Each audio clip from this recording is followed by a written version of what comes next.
Jodhpur BJP के वरिष्ठ नेता यानी कि सतीश पूनिया जोधपुर एयरपोर्ट पहुंचे और पत्रकारों से बातचीत में बिहार के मुख्यमंत्री नीतीश कुमार की तारीफ करते हुए उन्हें देश में स्थायित्व और स्वच्छ राजनीति का प्रतीक बताया।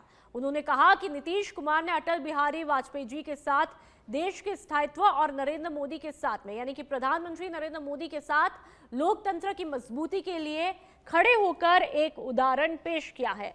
पूनिया ने बिहार की राजनीति में नीतीश कुमार के संस्थागत नेतृत्व और नई पीढ़ी को जिम्मेदारी सौंपने की सोच की सराहना भी की है। पश्चिम बंगाल चुनाव पर उन्होंने कहा कि ममता बनर्जी के खिलाफ अंडर करंट है और इस बार बीजेपी और एनडीए वैचारिक और बुनियादी मुद्दे पर केंद्रित चुनाव भी लड़ेंगे।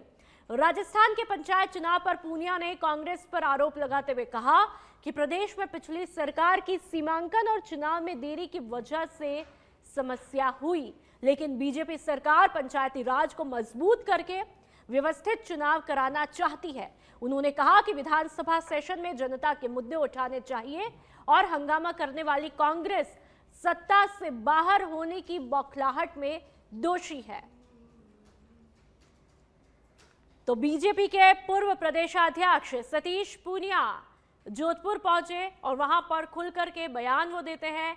बिहार के सीएम नीतीश कुमार पर भी उन्होंने बातचीत की है, साथ ही कांग्रेस पर भी जम करके जुबानी प्रहार किया। की राजनीति में एक धवल और स्वच्छ राजनीति के सुचिता के प्रतीक राजनेता है नीतीश कुमार जी। एक खूबी है उनकी कि जब देश को स्थायित्व की जरूरत थी तो अटल बिहारी वाजपेयी जी के साथ, और अब जब देश को लोकतंत्र की अक्षुण्णता के लिए और एक वैचारिक दृढ़ता के लिए जब जरूरत थी तो मोदी जी के साथ खड़े रहे।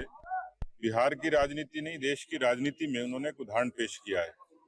स्वाभाविक तौर पर जैसा उन्होंने कहा, और देश में बिरले लोग हैं जो सारे सदनों के सदस्य रहे हैं, वो उच्च सदन में जाएंगे और एक बार फिर से बिहार की आवाज को मुखर करेंगे और एक ऐसा उदाहरण पेश किया कि नई पीढ़ी के लिए संस्थागत रूप से नए नेतृत्व को एक प्रदेश को सौंप देने की मंशा और गठबंधन की राजनीति को ठीक से जीना, मुझे लगता है कि एक बड़ा उदाहरण उन्होंने पेश किया है। और स्वाभाविक तौर पर इस निर्णय में कोई किसी तरीके की सियासत नहीं तलाशनी चाहिए।